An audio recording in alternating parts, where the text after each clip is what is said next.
Halo, assalamualaikum warahmatullahi wabarakatuh. Dulur, gimana kabarnya? Semoga semuanya keadaan sehat selalu dan banyak rezekinya tentunya.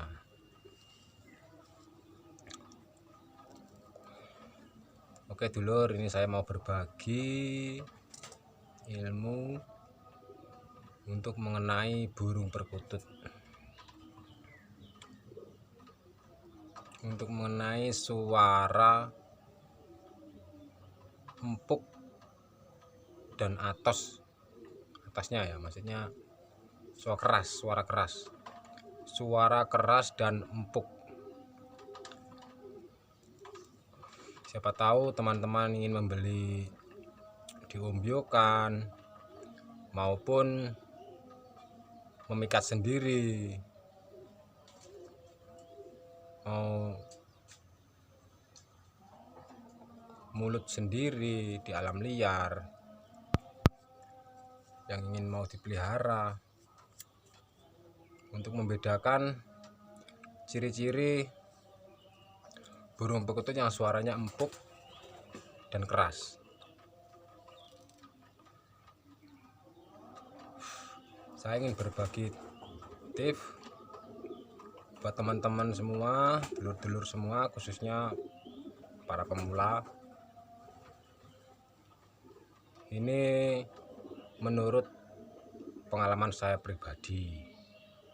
Mungkin kalau dulur-dulur semua mempunyai pengalaman lain,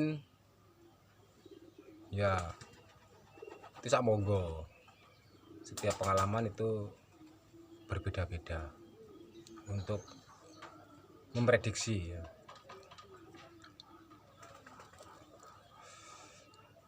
Nah, kali ini saya akan berbagi, langsung saja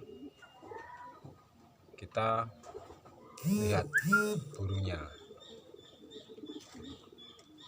Ini dia.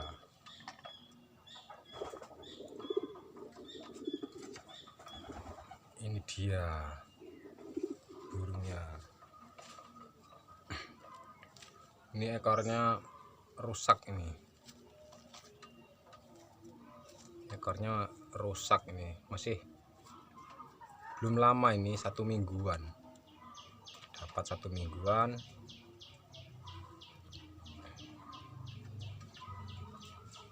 Nah, untuk cara membedakan ciri-ciri burung perkutut yang anggungannya itu empuk dan keras, basa Jawane empuk karo atos, suaranya atos.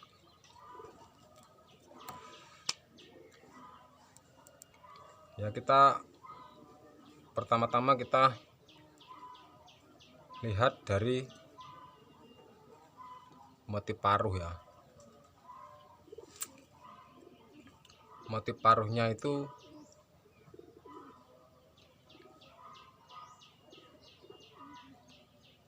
tidak terlalu panjang, tidak terlalu panjang sekali, ideal. Terus meruncing, enggak terlalu besar sekali, enggak terlalu besar.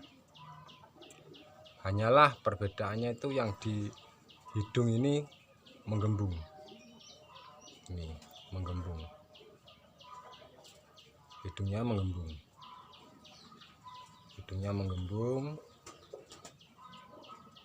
kelihatan hidungnya menggembung, dan paruhnya ini kelihatan runcing. Ini rata-rata suaranya empuk. Dan untuk lebih yang utama lagi, untuk bagian leher. Untuk bagian leher yang suaranya empuk itu cenderung lehernya panjang.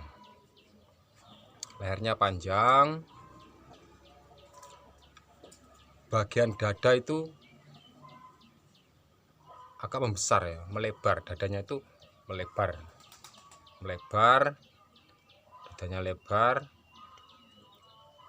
dan agak menggembung ya, menggembung, dadanya itu agak menggembung, bukan menggembung jandol. Kalau jandol itu kan berkaturanggan kantong semar, tapi ini hanyalah sedikit membesar dan dadanya lebar. Untuk bagian lehernya panjang.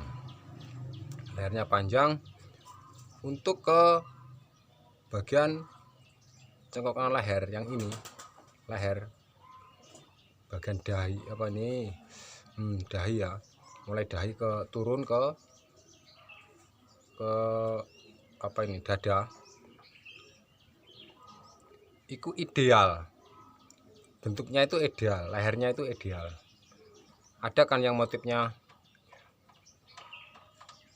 lehernya besar, untuk bagian waktu di cekungan ini kan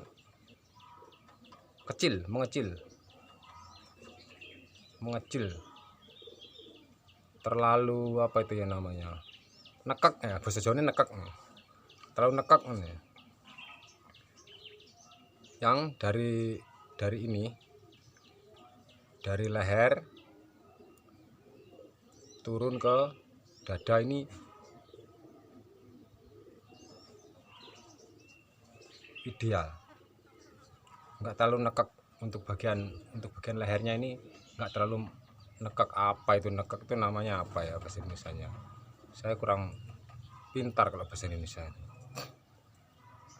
Intinya gedeknya, terlalu gedeknya. Cari aja yang agak motifnya itu lurus, ideal. Mulai dada membesar, mulai naik ke atas hingga ke pangkal leher ini ideal. Ada kan yang motifnya dadanya ini di pangkal dada ini naik, lalu bagian leher itu nekek. Cari aja yang ideal. Itu rata-rata suaranya empuk, lehernya itu panjang. Kenapa saya mengategorikan leher panjang itu suaranya empuk? Ibaratkan kita seperti seruling ya. Seruling itu kalau panjang, semakin ke bawah, ditiup semakin ke tepi ujung. Maksudnya kan ibarat ini lehernya panjang, ditiup ke ujung itu suaranya empuk. Semakin dekat semakin agak keras, semakin dekat lagi mengeras, semakin dekat mengeras, semakin dekat lebih mengeras. Semakin dekat mulut itu semakin lantang ya, maksudnya semakin lantang. Kalau leher pendek, ibaratnya dari paruh, tabungnya ada di dada, di leher ini, pangkal dada. Itu kalau leher pendek itu suaranya lantang ya, lantang. Jadi untuk semakin menjauh sampai tepi sini, ibaratnya seruling, tepi sini itu makin empuk. Nah, ini ibaratnya leher panjang, semakin empuk, dan semakin mendekat mulut itu semakin lantang. Intinya bahasa Jawanya semakin atos ya, semakin atos. Jadi semakin ke jauh semakin empuk. Saya ibaratkan burung putih seperti itu. Jadi intinya lehernya ini cari yang panjang, rata-rata suaranya empuk. Itu menurut pengalaman saya. Jika teman-teman ada pengalaman lain ya sak monggo. Setiap pengalaman itu berbeda-beda. Saya hanya berbagi menurut pengalaman saya. Sekian, segitu saja tutorial dari saya. Jika ada salah, saya mohon maaf sebesar-besarnya. Assalamualaikum warahmatullahi wabarakatuh.